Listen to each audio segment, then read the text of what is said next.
During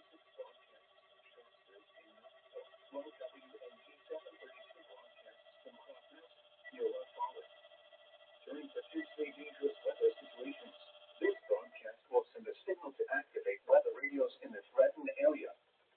These radios may be activated for other non-weather emergencies as well, such as hazardous chemical spills and alarm alerts. The weather radio alerting system is tested weekly, with a test normally conducted between 11 a.m. and noon each Wednesday. If there is an ongoing weather event, the test may be postponed to the next available good weather day.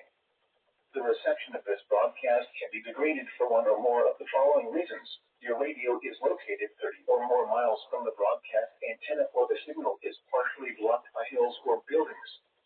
If your radio is not reacting to this test, or the voice on the radio is not clear, you can try relocating the radio to another room. You need to ensure your weather radio gets a good signal so it will activate during threatening weather events.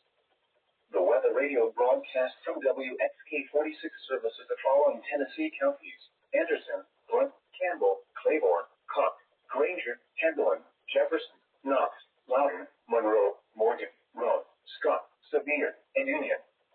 The WNG732 weather radio broadcast services the following Tennessee counties: Anderson, Campbell, Claiborne, Morgan, Scott, and Union.